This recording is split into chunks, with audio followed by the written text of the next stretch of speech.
పార్కుల గుండెల్లో ఏసీబీ గుబులు పుట్టిస్తోంది. వరుస దాడులతో అవినీతి అధికారులు దడ పుట్టించేస్తోంది. ఇన్నాళ్లు అడ్డదిడ్డంగా అడ్డగోలుగా సంపాదించిన ఒక్కొక్కరి భాగోతం బయటపడుతోంది. గతంలో అవినీతి అధికారులు మాత్రమే పట్టుబడేవాళ్లు. చాలా మంది మహిళా అధికారులే ఉండటం విస్మయానికి గురి చేస్తోంది. అవినీతికి బాటలు వేసింది వాళ్లైనా, వాళ్ల వెనుక కీ రోల్ పోషించిన వాళ్ళెవరైనా ఉన్నారా? మ్యాటర్ ఏదైనా మహిళా అవినీతి అధికారులు పట్టుబడుతుండడం సంచలనం రేపుతోంది. 1000 గజాల ప్లాట్ను రెగ్యులరైజ్ చేయడానికి 4 లక్షల లంచం తీసుకుంటూ నార్సింగి టౌన్ ప్లానింగ్ విభాగంగా పనిచేస్తున్న మణిహారిక ఏసీబీకి పట్టుబడింది. గండిపేట మండలం మంచిరేవుల గ్రామానికి చెందిన ఓ వ్యక్తి తనకున్న 1000 గజాల ప్లాట్ను ఎల్ఆర్ఎస్లో భాగంగా క్రమబద్ధీకరించుకోవడానికి వారం క్రితం మణిహారికను సంప్రదించారు. ఇందుకామె 10 లక్షలు డిమాండ్ చేయగా చివరకు 4 లక్షలకు ఒప్పందం కుదిరింది.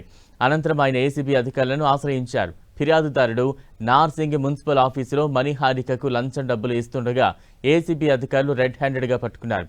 గత 8 నెలల వ్యవధిలో ఏసీబీకి చెక్కిన అవినీతి అధికారుల జాబితా 177కు పైగా ఉంది. వీరిలో 160 మందికి పైగా ప్రభుత్వ ఉద్యోగులను అరెస్టు చేసింది. 44 కోట్ల రూపాయల విలువైన ఆస్తుల్ని సీజ్ చేసింది. ఒక్క ఆగస్టులోనే ఏసీబీ 31 కేసులు నమోదు చేసిందంటే దాని పనితీరు, దూకుడు ఏ స్థాయిలో ఉందో అర్థం చేసుకోవచ్చు. ఫిర్యాదు అందితే చాలు నెక్స్ట్ డే సీన్లోకి ఎంటర్ అవుతున్నారు ఏసీబీ అధికారులు.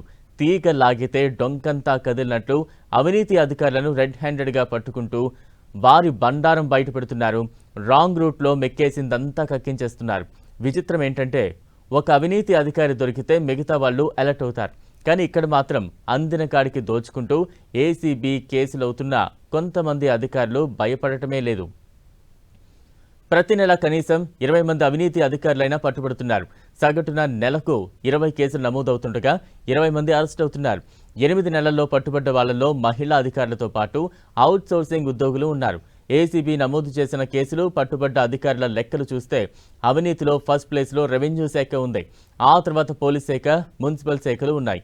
ఇక మంచి పనితీరు కనబరిచిన 21 ఏసీబీ అధికారులకు స్వాతంత్ర దినోత్సవ వేడుకల్లో మెడల్స్ కూడా ప్రదానం చేసింది ప్రభుత్వం.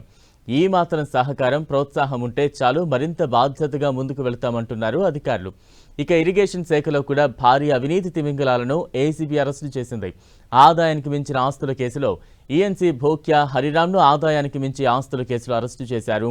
హరిరామ్ ఆస్తులు బహిరంగ మార్కెట్లో 100ల కోట్లలోనే ఉంటాయని గుర్తించారు. జూన్ 11న ఈఈ నూనె శ్రీధర్ ఇల్లు, కార్యాలయాలతో పాటు 13 ప్రాంతాల్లో ఏసీబీ జరిపిన దాడుల్లో ఆదాయానికి మించి ఆస్తులు కూడబెట్టినట్లు గుర్తించారు.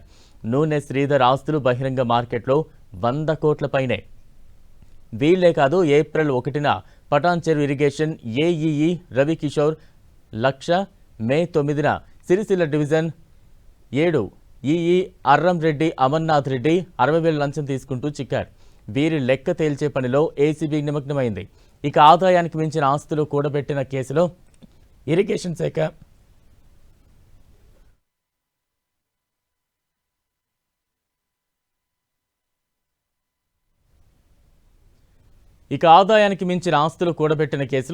శాఖ మాజీ ఎన్సీ మురళీధర్ రావును ఏసీబీ అరెస్టు చేసింది. మొత్తం 11 చోట్ల సోదాలు చేపట్టింది. మురళీధర్ రావు నివాసం సహా బంధువులు, సన్నిహితుల ఇళ్లలో సోదాలు చేసి భారీగా ఆస్తులు గుర్తించింది. కాళేశ్వరం ప్రాజెక్టులో కీలకంగా పనిచేసిన మురళీధర్ రావు కాంట్రాక్టర్ల నుంచి భారీగా లంచాలు తీసుకున్నట్లు ఏసీబీ గుర్తించింది. ఇలా అధికారుల గుండెల్లో ఏసీబీ గుబులు పుట్టిస్తోంది. కానీ కొంతమంది అధికారుల తీరు మాత్రం దాడులు చేస్తున్నా ఏమాత్రం మారడం లేదు. సస్పెండ్ అయినా పర్వాలేదు, ఉన్న సమయంలోనే దాచుకోవాలని ఆలోచిస్తున్నారు.